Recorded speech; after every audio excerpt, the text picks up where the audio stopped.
Bonjour, bienvenue à Quilombo, ici Nzamba Simanga. Aujourd'hui, 14 janvier 2013, nous allons aborder l'actualité du Mali pour nous aider à comprendre ce qui se passe là-bas aujourd'hui.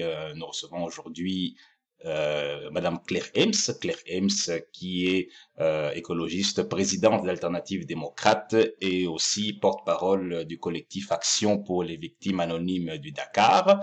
Mais aujourd'hui, elle va intervenir en tant que présidente d'Alternative démocrate, donc en tant que politique, pour nous brosser un portrait de la situation de la crise malienne et de ses implications dans la sous-région et des enjeux liés aux ressources minières. Alors, bonjour, Madame Claire Ems. Bonjour Zwamba, bonjour aux auditrices, aux auditeurs de Quilombo.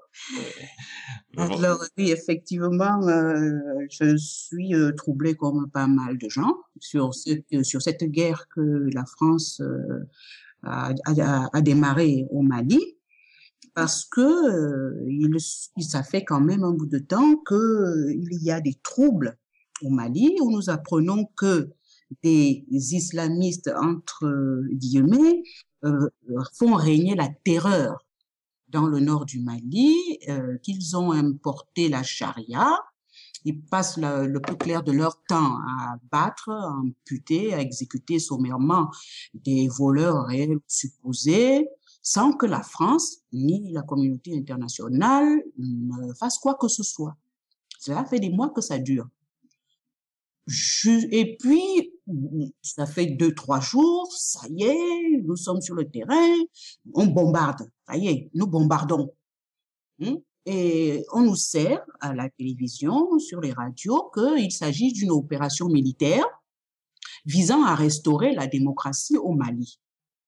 C'est là où Alternative démocrate ne comprend plus trop, puisque jusqu'à présent, quelle démocratie y avait-il au Mali?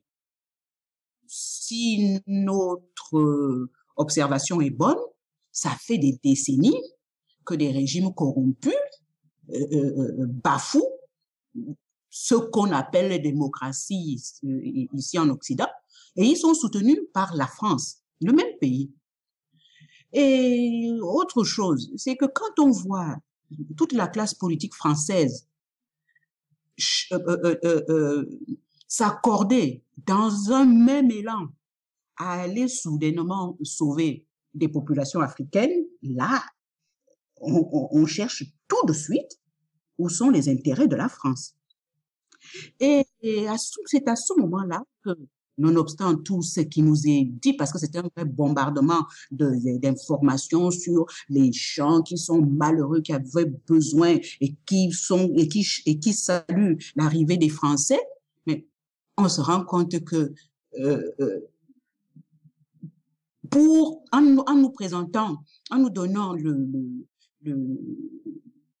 l'excuse d'aller sauver des Maliens qui sont en train de se faire massacrer, on s'aperçoit surtout que il y a à la frontière du Niger et du Mali une zone d'approvisionnement des centrales nucléaires françaises où on extrait de l'uranium. Donc, en fait, tout ce qu'on est en train de faire aujourd'hui, c'est surtout pour sécuriser cette zone-là, qui est limitrophe du Mali, qui est limitrophe, qui permettrait, si les soldats français n'y sont pas, d'empêcher que Areva fonctionne comme il fonctionne depuis 40 ans, en pillant les ressources naturelles, en ne payant pas l'uranium au juste prix et en faisant, comme nous l'avons déjà dit précédemment, exactement ce qu'il veut. Ce que nous savons du problème en tant qu'écologiste, parce que j'ai milité quelque temps auprès de sortie du nucléaire, on avait dénoncé les conditions dans lesquelles Areva exploitait cet uranium, nous avions dénoncé les contrats qu'il y ait Areva au Niger sur ces approvisionnements. Et c'est une vieille histoire qui durait, qui a créé des problèmes au point que quand l'ancien président du Niger a trop montré qu'il ne voulait, qu'il ne laissait plus et que Areva ne serait plus son seul interlocuteur et qu'il commençait à voir comment travailler avec les Chinois. Vous parlez de quel, pour clarifier un peu, quel président, pour clarifier un peu la compréhension? Non, je n'ai plus son nom en tête. C'est pas Mamadou Tandja?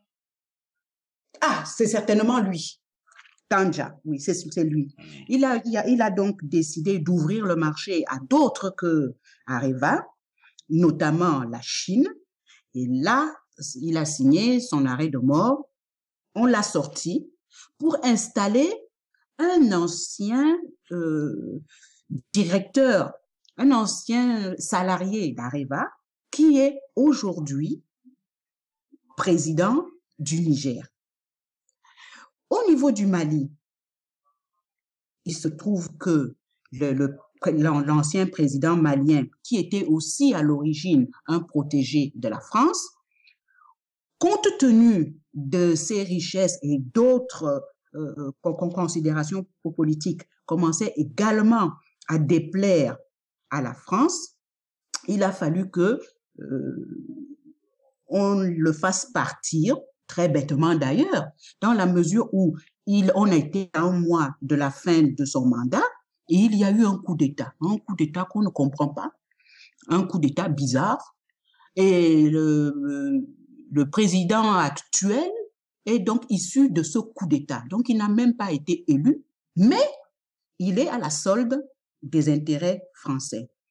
Donc, quand les rebelles, dont on dit qu'ils écument le nord du pays, avancent comme ils font, ils occupent un terrain qu'on ne doit pas laisser libre, dans la mesure où c'est une zone qui intéresse tout le monde, pas seulement les Français, les Américains, d'autres Européens, les Chinois, tout le monde a besoin de cet uranium-là et de d'autres richesses encore.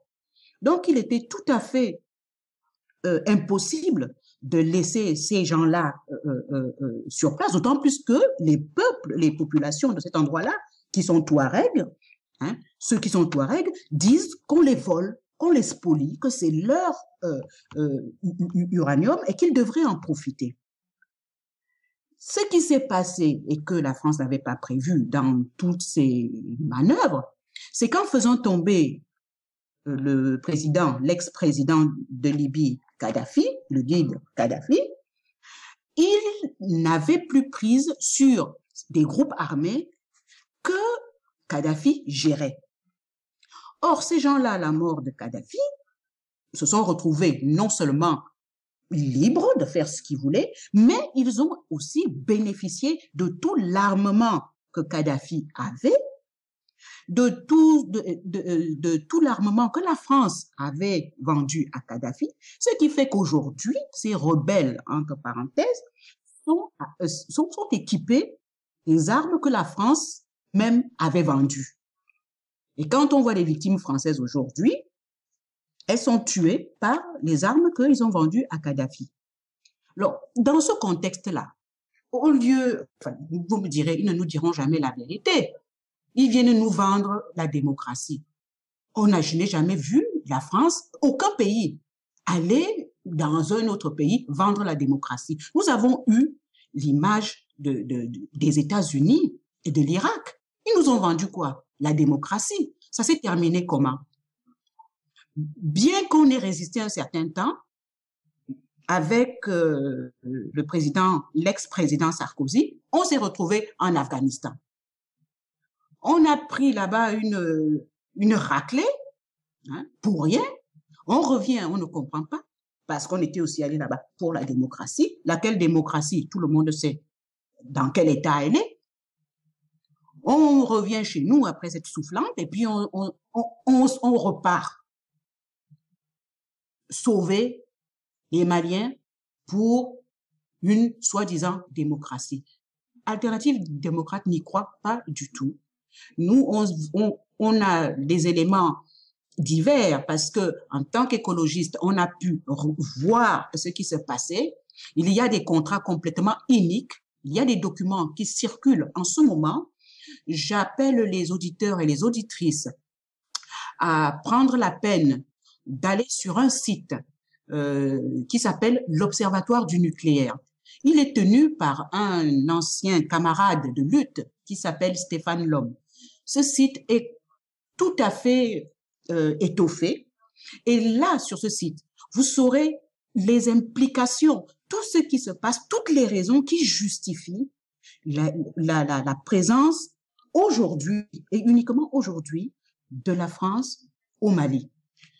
Il ne s'agit pas d'aller sauver qui que ce soit. Ce qui est malheureux, c'est que, comme d'habitude, la France a obtenu qu'un soi-disant président non élu l'appelle officiellement parce que ça aurait été difficile de faire une opération militaire alors que on ne vous a pas appelé, mais tout le monde sait très bien comment ça se passe. Hein? Il l'appelle, il n'est pas légitime. Il appelle, on répond à son appel aujourd'hui. On répond à son appel parce qu'il n'est qu'un pion qu'on va pouvoir diriger comme on le veut et que lui, il va permettre à la France de sécuriser cette zone très importante afin de la mettre à l'abri des envies américaines et d'autres des envies chinoises et de d'autres pays. C'est ce qui se passe en ce moment. Mais comme d'habitude, on nous vend un peuple qui est en train d'appeler au secours. Ce peuple appelle au secours depuis très longtemps, sans qu'on s'en occupe. Ce qui fait que nous, Alternatives démocrates, nous dénonçons cette guerre qui vient d'être déclenchée. Nous ne soutenons pas cette intervention militaire que la France préparait depuis quelque temps déjà, hein, après avoir largement contribué à déstabiliser le Mali. Et ça, il faut le dire aussi. Il faut le reconnaître. Mmh. Oui, parce que d'autant plus que nous avons souvent la mémoire courte. On ne pense pas que les problèmes avaient commencé bien avant. On regarde simplement les implications actuelles sans faire la genèse, la généalogie même du problème. Mais oui. Mmh. Oui. Et que pensez-vous alors de l'implication du Qatar? On a vu que le Qatar était très impliqué dans la déstabilisation de la Libye et justement de la présence de tous ces djihadistes.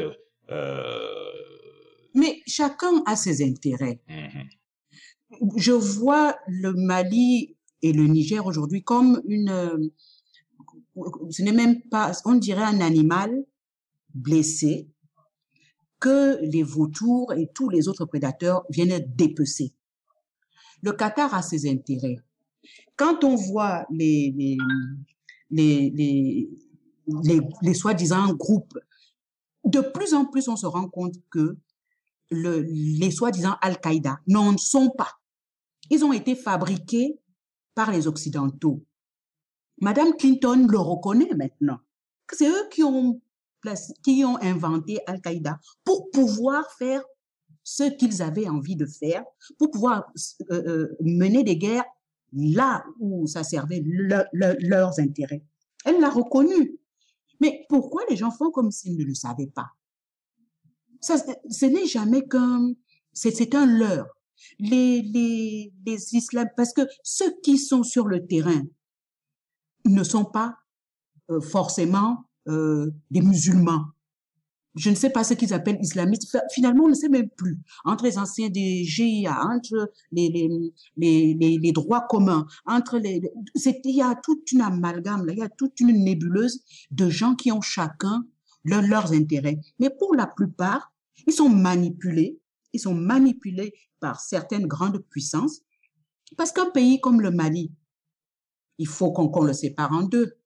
Déjà, comment se fait-il que ces pays soient placés de cette façon-là? On reconnaît déjà comment les colons d'avant avaient divisé les territoires.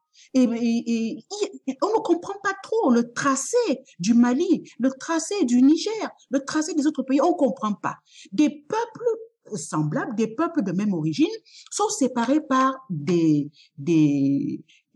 comment on appelle ça? Des frontières qui ne sont pas logiques. Après, on s'étonne qu'il y ait des problèmes. Il y a des minorités qui sont ennuyées par une majorité qui ne les connaît pas. D'un côté, c'est l'inverse de l'autre côté. Il n'y a que le désordre. Et dans ce désordre-là, vous avez ces grandes sociétés qui ont besoin de minerais et qui surtout ont besoin d'avoir une force militaire sur le terrain pour protéger leurs ressortissants, pour protéger leurs intérêts. Tout le monde le voit. Au Niger, le président ne peut pas parler, d'autant plus qu'avec les derniers renseignements qui nous viennent donc de l'Observatoire du nucléaire, on se rend compte qu'il y a un immense chantage sur sa tête. Mais on va l'empêcher de renégocier tous les contrats que le Niger a passés avec Areva, des contrats qui n'apportent rien au Niger et qui donnent tout à Areva. Il va se taire. Et de l'autre côté, au Mali, c'est quelqu'un qu'on a placé là à la suite d'un soi-disant coup d'État qui ne peut faire qu'aller dans le sens de la France. Et ça donne quoi au final?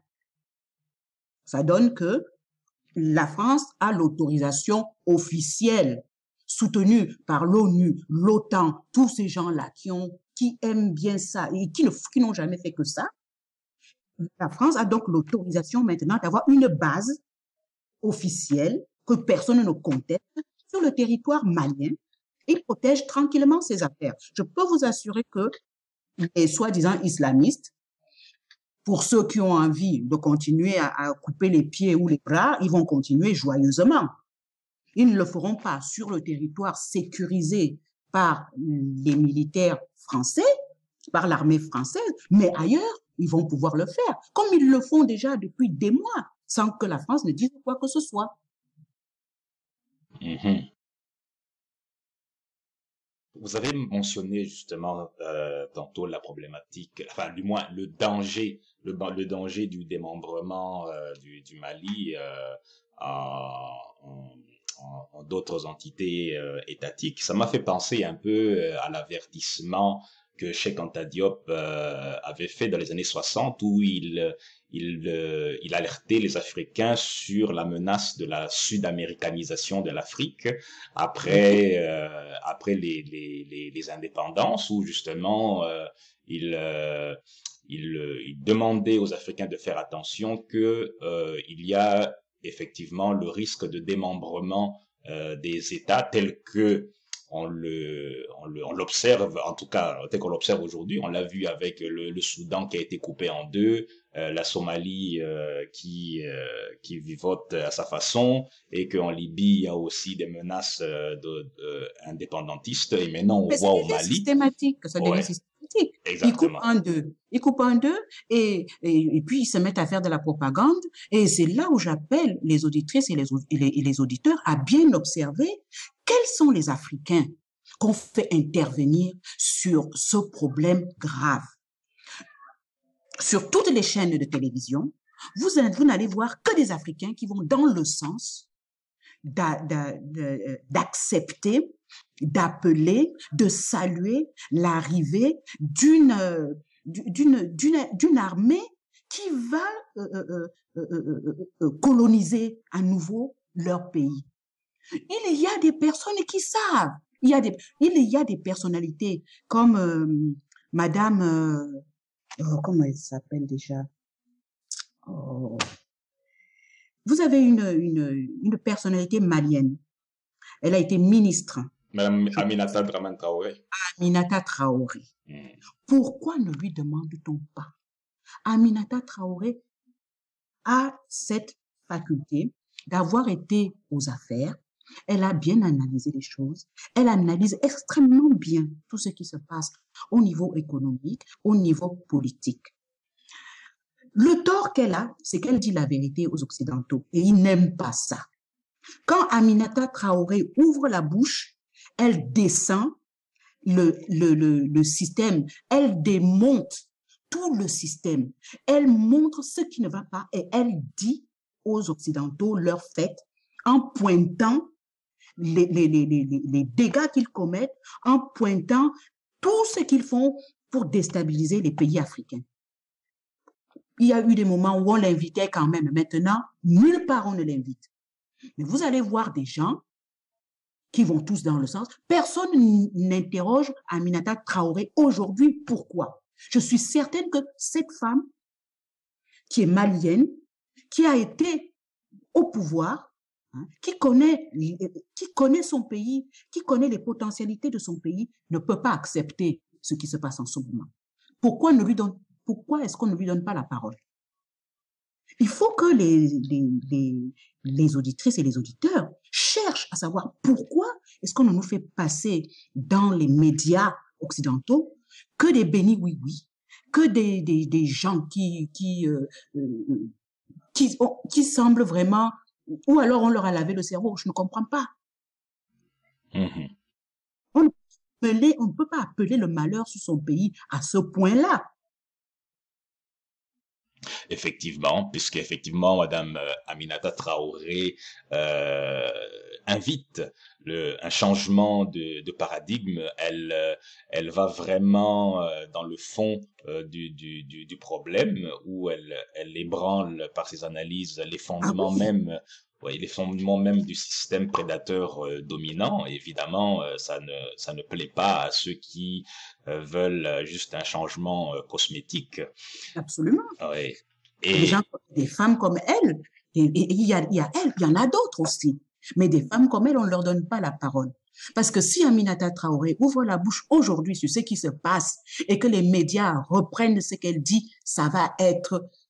Je crois que là, nous serons obligés de nous retirer très vite. Parce que là, tout ce qu'on nous dit aujourd'hui, il n'y a pas d'intervention militaire pour la démocratie, ça se saurait. Il n'y a que la raison d'État. Et cette raison d'État, ce n'est ni pour les êtres vivants, ni pour l'environnement. C'est pour les intérêts financiers, les intérêts commerciaux de la France. Alors c'est très important ce que vous dites, c'est que en fait, contrairement à ce que certains Africains pensent, il ne s'agit pas d'altruisme mais de raison d'État, et donc des intérêts financiers. Alors comment se fait-il que une élite, une certaine élite intellectuelle africaine croit toujours à c'est assez compulsif, on dirait, croit toujours à cet altruisme de ceux-là même qui ont mis en place un système de prédation globalisé. Je pose la question, croyance ou cynisme? Oui.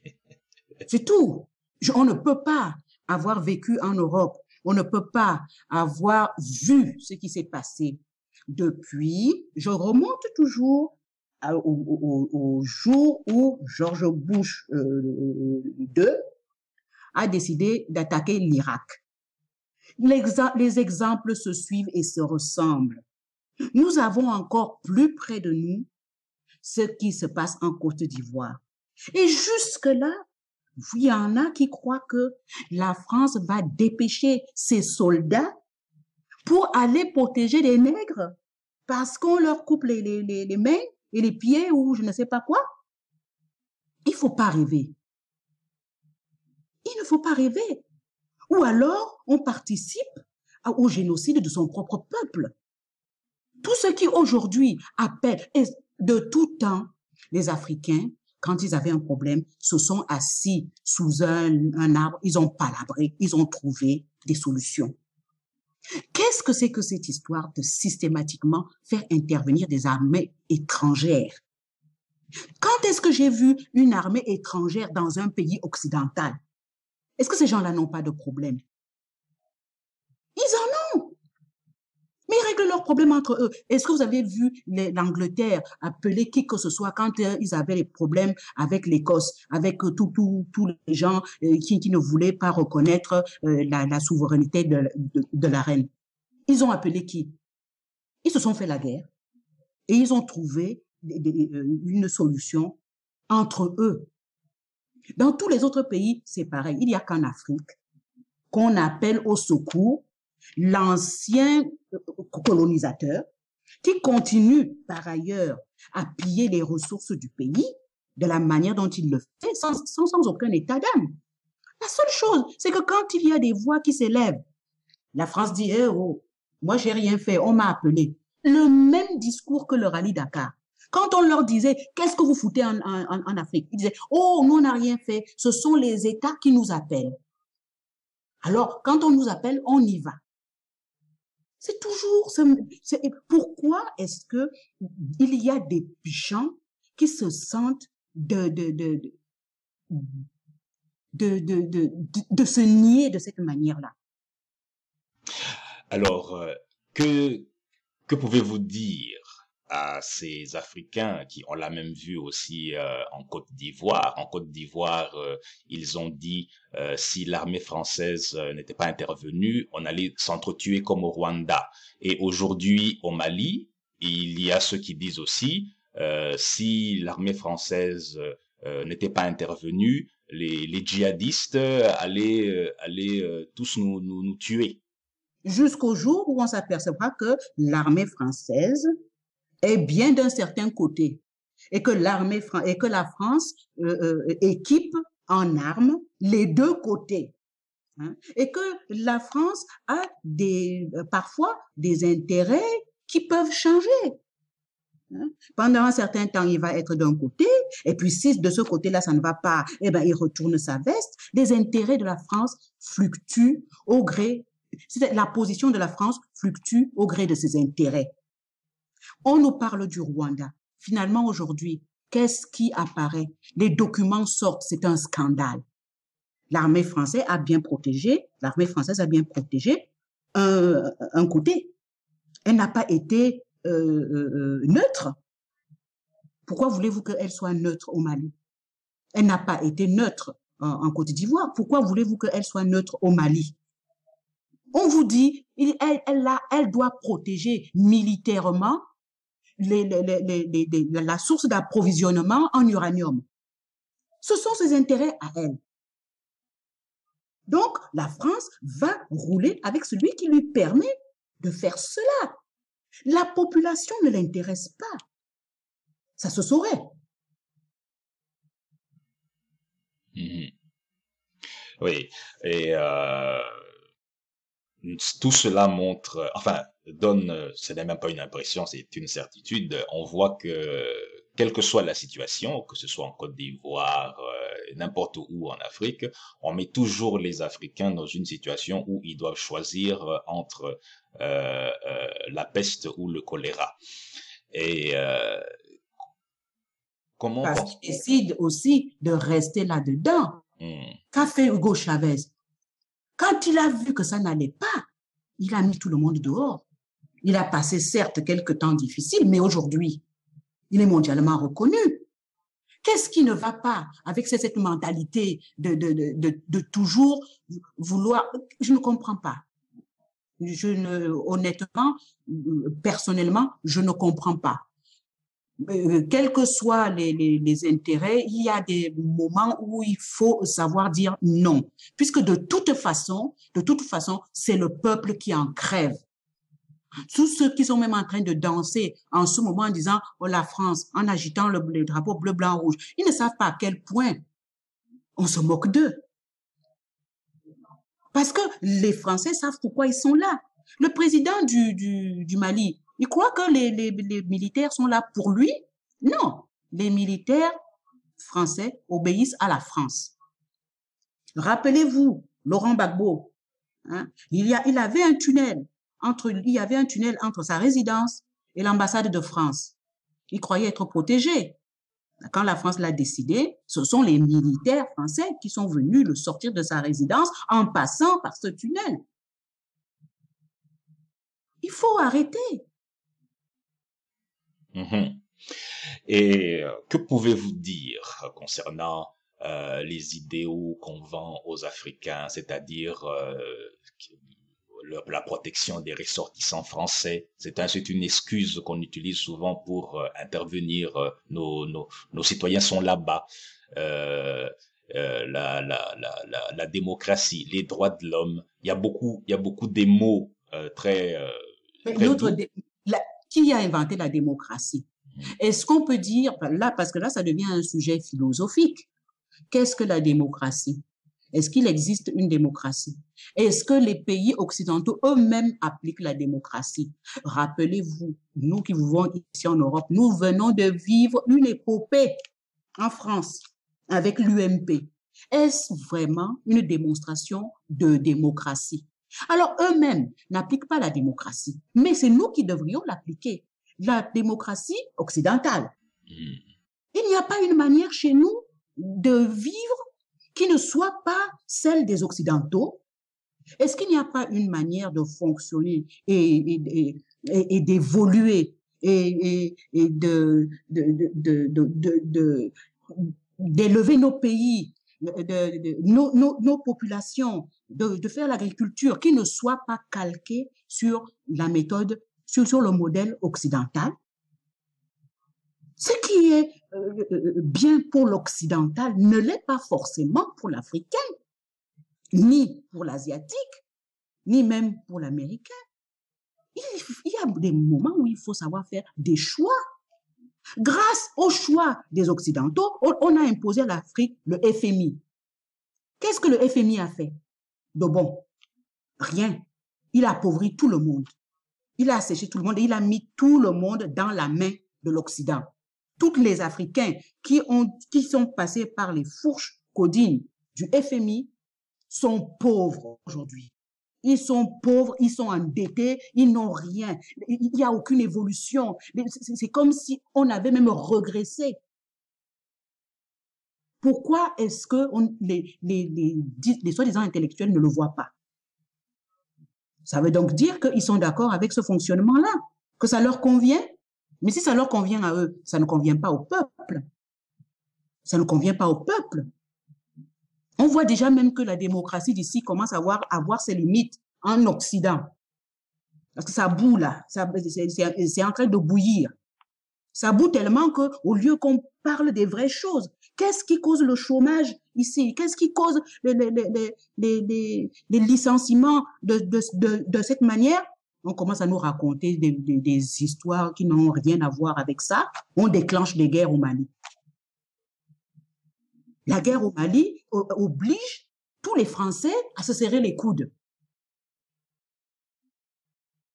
Parce qu'ils disent, la France est peut-être en danger, sans savoir, parce que le peuple ne sait pas que la France, les gouvernements français sont à l'origine des troubles qu'il y a là-bas. S'ils n'étaient pas allés chatouiller Kadhafi, qui avait été très longtemps leur grand ami, le Mali ne serait pas à feu à sang aujourd'hui. Ça, ils n'avaient pas prévu ça comme ça. Mais quand on dit qu'on fait des guerres, il faut aussi essayer de prévoir. Gouverner, c'est aussi prévoir.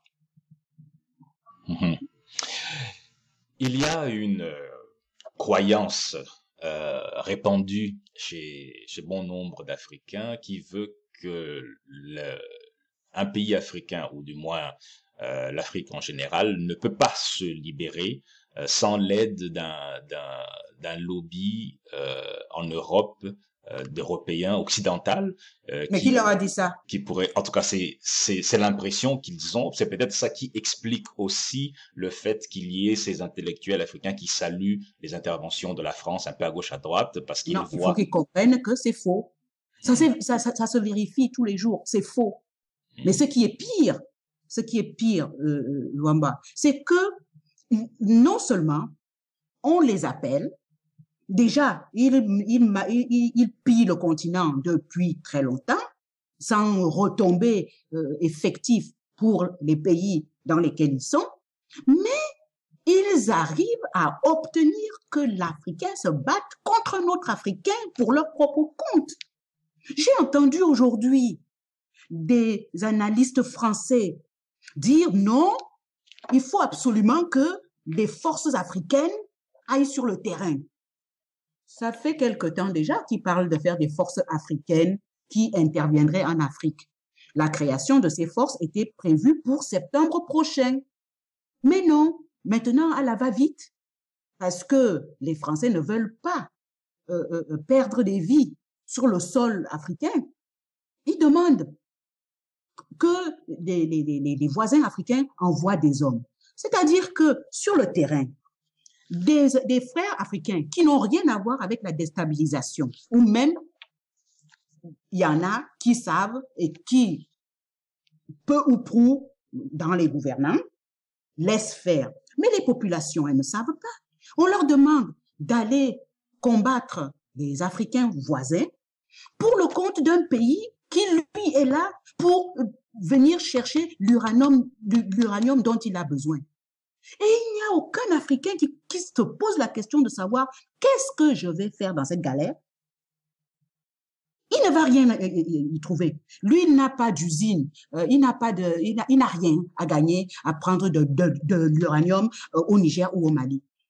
Qu'est-ce que ces Africains, ces soldats africains vont aller faire au Mali en luttant contre d'autres Africains dont certains sont des pillards, certains sont des meurtriers, certains sont des populations qui, à juste titre, demandent à bénéficier de la richesse de leur sous-sol.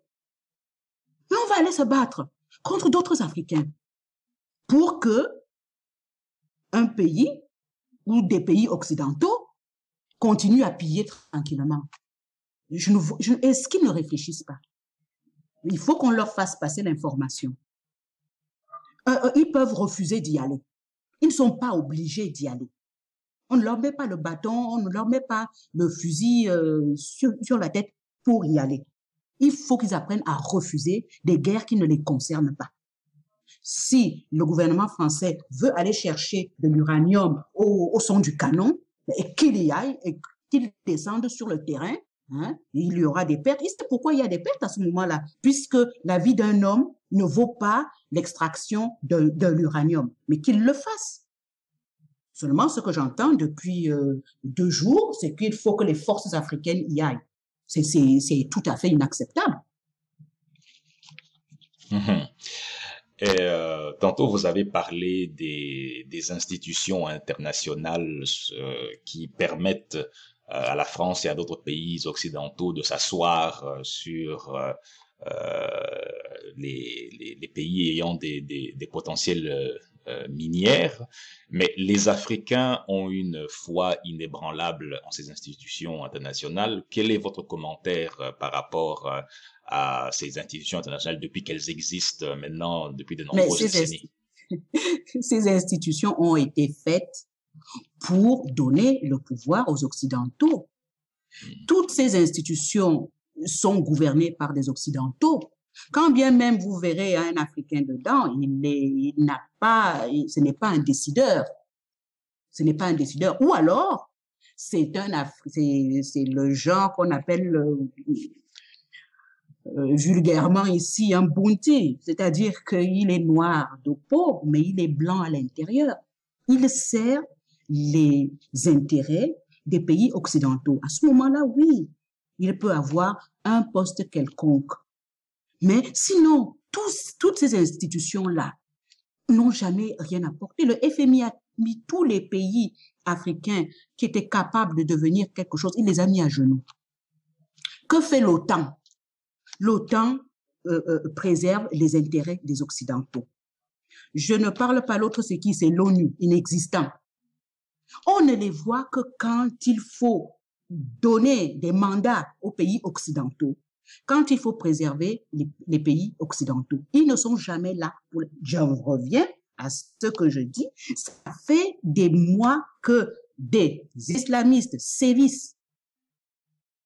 Qu'est-ce qui est plus barbare que de couper la main à quelqu'un qui n'a même pas été jugé? Je ne sais pas si couper la main est une fin en soi en matière de justice. Mais nous ne savons pas si la personne en question était un voleur. Et quand bien même c'eût été un voleur, est-ce qu'il a été jugé? Non. Une poignée de gens disent on lui coupe la main. Mais c'est d'une barbarie sans nom. C'est une barbarie sans nom. Je ne parle pas de lapidation. Qu'est-ce que c'est que cet esprit-là? Alors on nous a dit oui, on est parti en Afghanistan parce que la burqa. Aujourd'hui, on en est où? Est-ce que les filles là-bas ne continuent pas à subir la loi de la burqa? Hein? Partout, oui, on va... Quelle démocratie? Où était l'ONU? Où était l'OTAN? Où étaient tous ces gens-là qui aujourd'hui signent des papiers à la France pour qu'elle aille au Mali? Il y a quelques mois, quand les soi-disant islamistes avaient commencé à bouger et à rentrer au Mali, c'est là qu'il fallait frapper alors. Si c'est vraiment pour protéger le Mali. Et à ce moment-là, il fallait frapper. Et frapper fort. Donc, on n'en serait pas où on est aujourd'hui. Mais chacun a regardé ses intérêts. On les a laissés faire. Les populations ont payé le prix lourd. Ils continuent à payer le prix lourd. Et en plus, on leur met des bombardements dessus pour leur apporter la démocratie. La démocratie à coup de canon des Occidentaux, ça commence vraiment à bien faire. Et il va falloir que les soi-disant intellectuels analysent un peu ce qui se passe en dehors des éléments qu'on veut bien leur donner. Nous avons la chance en ce moment qu'on a Internet. Avec Internet, on peut faire des recherches. Avec Internet, on peut recouper des informations. On peut discuter.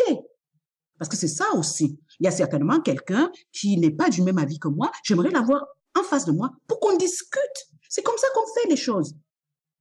On n'appelle pas des étrangers pour venir envahir son territoire. On n'appelle pas des soldats étrangers pour venir tuer la population.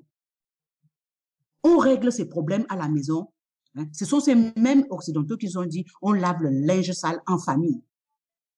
Mais pourquoi eux, ils aiment aller laver le linge sale des autres?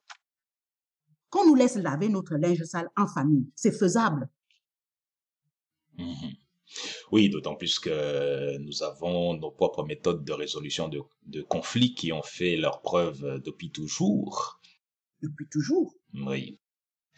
Et alors, mais on voit finalement, en fin de compte, puisque c'est assez récurrent, ça revient tout le temps, c'est assez compulsif, comme je l'ai dit, où les Africains ont toujours cette tendance-là à être... Mais c'est un réflexe de Pavlov. Oui. C'est un réflexe de Pavlov. Ils ne réfléchissent même pas. Ils l'ont déjà fait.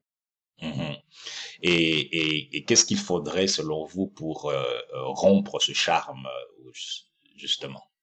L'éducation. Il faut éduquer. Il faut éduquer, il faut parler aux enfants. Malheureusement, j'ai vu comment le lavage de cerveau a commencé cet après-midi sur certaines chaînes. On dit oui, les petits Maliens n'ont pas vécu la colonisation, ils sont imperméables aux idées, aux pensées de leurs aînés qui nous soupçonneraient de faire une action coloniale. Donc, ça veut dire que les Occidentaux eux-mêmes savent que leur démarche actuelle a des relents coloniaux. Mais ils tablent sur le fait que les jeunes, puisqu'il paraît que plus de la moitié de la jeunesse, enfin, plus de la moitié de la population malienne est jeune, ce sont des gens qui n'ont pas connu la colonisation, donc qui ne peuvent pas soupçonner les Occidentaux aujourd'hui de recoloniser. Donc, ils tablent sur cette ignorance. Il faut raconter leur histoire aux jeunes Maliens, à tous les jeunes Africains. Il faut qu'ils sachent d'où ils viennent pour qu'on arrête ce circuit infernal, ce cercle infernal. Il faut qu'on l'arrête. Et on met des enfants devant la télévision, on leur montre des rafales qui vont bombarder des villes et les petits sont émerveillés. Comme quoi la France va nous défendre. Négatif. La France va défendre ses extractions d'uranium. Point. S'il n'y a plus d'uranium là-bas, on ne les verra plus. Il faut le dire aux enfants en leur expliquant leur histoire. Nous avons des jeunes gens, des jeunes panafricains. Il faut qu'ils sachent cela aussi. Il y en a beaucoup qui sont déjà ouverts, mais il faut qu'ils le comprennent. Tant que on laissera les étrangers piller nos richesses, non seulement nous serons pauvres, non seulement nous serons à leur merci, mais nous n'évoluerons jamais. Et les générations futures n'évolueront pas. Il faut absolument, comme l'ont tenté ceux qui le convient d'évincer, parce que c'était des corrompus, certes, mais ils ont essayé. On a vu la réponse de la France, que ce soit pour Tanja ou que ce soit pour l'ex-président malien. Tout de suite, allez, on les a fait sauter. On a mis qui on voulait à la place. Mais il va falloir que les Africains refusent qu'on leur impose un dirigeant. Il va falloir qu'ils apprennent à choisir leurs dirigeants en fonction de leurs intérêts. C'est primordial, c'est une question de survie. Et tant que nous n'aurons pas nos monnaies, tant que nous n'aurons pas notre propre fonctionnement économique et qu'on dépendra du bon vouloir des Occidentaux, ça se passera comme ça. On nous a assez balancé ça. Les Mayas ont dit la fin du monde. Les Mayas ont dit la fin d'un monde. À nous de prendre le train en marche. C'est la fin d'un monde. On peut le faire. Si des gens qui étaient corrompus depuis des années, qui étaient bien avec la France, ont commencé à vouloir renégocier des contrats, ça veut dire que c'est possible. C'est possible. Et quand on aura renégocié ces contrats de manière juste, on pourra travailler en paix avec n'importe quel pays occidental. Parce que le respect sera mutuel et tout le monde pourra évoluer tranquillement. Il y aura toujours des petits coups à droite, à gauche, mais la situation ne sera pas celle qui prévaut aujourd'hui. Alors, vous avez justement soulevé un point intéressant en disant que si on négocie les contrats pour avoir accès aux ressources au prix juste, mais est-ce que ce prix juste là ne serait pas en contradiction avec la logique du profit? De toute façon, nous vivons dans la logique du profit. Aujourd'hui, si je ne connais pas le prix de l'uranium, je ne le connais pas, je ne sais pas ce qu'il vaut, en admettant qu'il valent 1000 € le gramme. Je n'en sais rien, je donne un truc comme ça. Aujourd'hui, par exemple, Areva l'achète 20 centimes, même pas 1 euro. Est-ce normal? Il faudrait. C'est ce qu'il faudrait faire, c'est que vous voulez de l'uranium, vous en avez besoin. J'ai de l'uranium, ok. Si ça vaut 1000 €, vous me l'achetez 1000 €. Maintenant, moi, j'ai besoin d'usines ou je ne sais pas quoi. En fonction du coût de ce dont j'ai besoin, on peut s'arranger, on peut ajuster pour que de votre côté, vous puissiez me fournir des choses à la valeur de ces 1000 € que vous avez achetés. Il faut ça, c'est une question d'ajuster les choses. Il faut que ce soit juste. Il ne faut pas qu'il y en ait un qui vole l'autre. Je ne sais pas. Où sont les hôpitaux au Niger? Où sont les écoles? Où sont les structures, les infrastructures? Quand j'en arrive à savoir que le Areva emprunte une route qui est défoncée par ses camions et qu'il fait du chantage pour réparer cette route. Je dis bien que cette route sert à Areva à faire circuler les camions qui transportent l'uranium qu'il prend sur le sol nigérien pour l'extérieur. Mais il ne veut même pas réparer cette route. Il fait du chantage pour réparer cette route? Où on va là? On va où? C'est quand même étonnant. La route qui relie le point d'extraction et le point d'expatriation de l'uranium devrait être impeccable. Elle devrait être bordée de part et d'autre d'immeubles, de magasins, de tas de choses. Pourquoi ils ne le font pas? Mais si on observe dans le temps, depuis des siècles, cette habitude de la culture de la désolation, de la rapine, on voit que ça ne change pas depuis des siècles. Est-ce que pensez-vous que ils arriveront un jour à se domestiquer vers... À eux de se domestiquer. Hmm. C'est pas à eux, c'est aux autres, c'est à ceux qui volent de dire non. Regardez l'histoire de France. Comment c'était avant? Il y avait un roi, il y avait une bande de nobles qui monopolisaient tout. Ça a fini comment? On a coupé la tête au roi. C'est à ce moment-là que les choses ont commencé à changer. Il n'y a plus de roi maintenant. Si, peut-être on peut dire que la classe politique actuelle a recommencé à ce petit esprit-là. Mais ça bat sérieusement de l'aile aujourd'hui. Oui. Parce que une petite partie de la population mondiale ne doit plus s'accaparer de tous les biens. Et c'est sur tous les niveaux, c'est à tous les niveaux. Mm-hmm. Donc, c'est qu'ils appliquent au peuple européen, mais ils l'appliquent à la puissance 1000 aux peuples africains. Mm-hmm. Donc, dans le fond, il faudrait donc dire aux Africains de ne pas se leurrer. C'est à eux de se doter des moyens de dissuasion pour que ces méthodes de rapine, qu'ils ne puissent pas être victimes de cette culture du crime. C'est à eux de refuser et de dire stop. Et je peux vous assurer que quand on va leur dire stop, vraiment, ils seront obligés de négocier. Parce que il est difficile à un peuple qui a toujours été habitué comme ça à piller les autres, à exploiter, de se moraliser, hein. Il n'y a que quand il ne peut pas faire autrement qu'il négocie. Hein? Et quand on négocie, ça va beaucoup mieux pour les gens spoliés avant.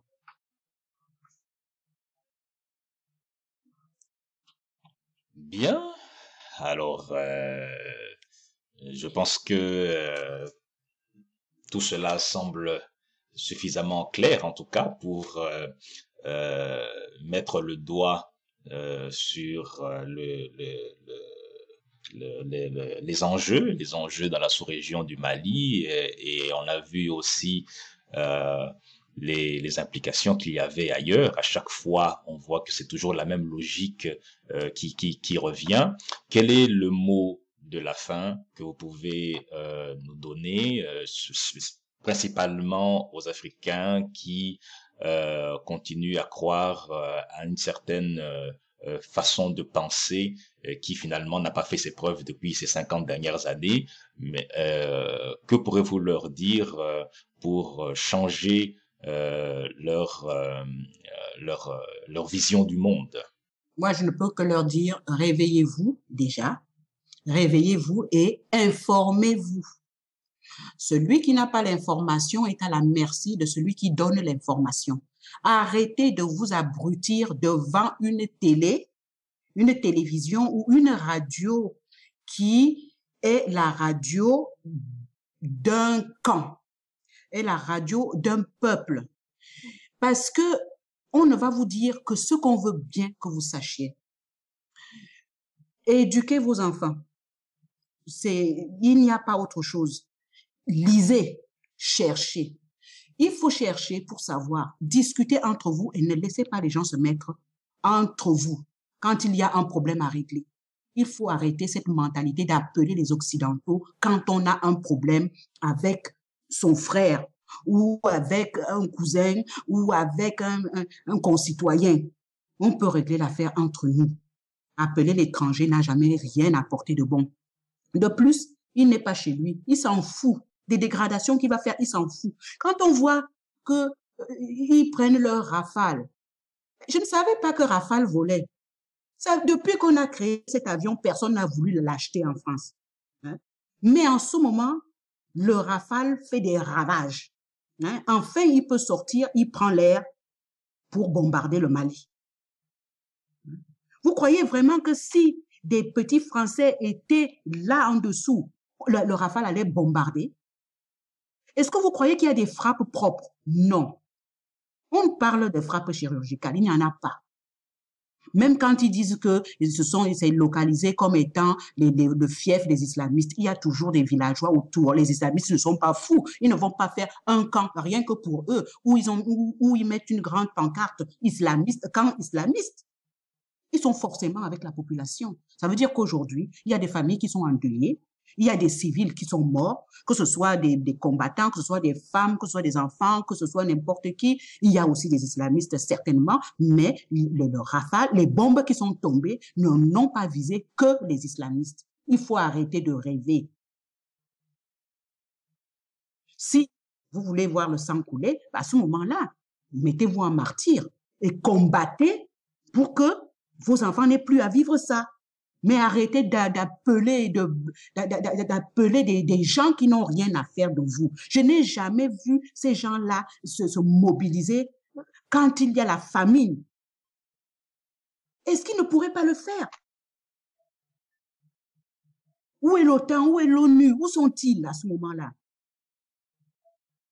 Mais quand c'est pour bombarder des populations, bombarder des territoires, il y a du monde. Et le pire, c'est quand ils vous donnent la raison en disant « mais je ne suis pas allé tout seul, on m'a demandé d'y aller, alors j'y vais ». Et ils ne mentent pas puisqu'on voit les gens qui crient partout « oui, merci à la France ». Ils ne se rendent même pas compte de ce qu'ils disent. Il faut qu'ils s'instruisent. Il n'est jamais trop tard. Même si on est vieux, on peut lire. On n'a pas des lunettes, on en cherche, on prend une loupe. Il faut s'instruire. Il faut chercher. Et il faut se parler entre Africains. Il faut résoudre nos problèmes nous-mêmes. Et arrêter de penser que l'Européen va nous régler nos problèmes. Il n'en a rien à faire. C'est à nous de le faire. Il n'est pas forcément un ennemi. Mais si on le laisse continuer à faire de la prédation, il faut s'en prendre qu'à nous-mêmes.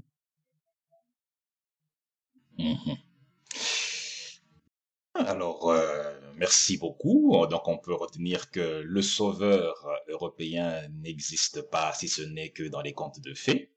Absolument. Et ainsi, donc, il devient de plus en plus urgent aux Africains de rompre le charme de cette propagande en se dotant d'un discernement et une capacité d'analyse pointue, en s'instruisant, en s'éduquant. Et surtout, il faut savoir que il faut apprendre à régler nos problèmes nous-mêmes. Ce n'est que ainsi qu'on va pouvoir rompre le cycle infernal de la prédation dans lequel nous sommes pris dans cet engrenage-là depuis un bon moment. Ah oui, tout à fait. Oui. Alors, et ça, c'est la position vraiment d'Alternative démocrate. On est tous d'accord. On a souvent des divergences, mais sur cette guerre au Mali, nous sommes unanimes, on condamne. Merci beaucoup. Alors, nous remercions l'alternative des démocrates, c'est ça? Oui, Alternative démocrate. Oui, nous remercions l'alternative démocrate dont Madame Claire Ems est la présidente pour son analyse de la situation de la crise malienne et de la sous-région de l'Afrique de l'Ouest en général et la typologie des conflits. Nous allons effectivement continuer à vous solliciter pour permettre de nous faire bénéficier de votre expérience sur l'éclairage de la situation. Oui.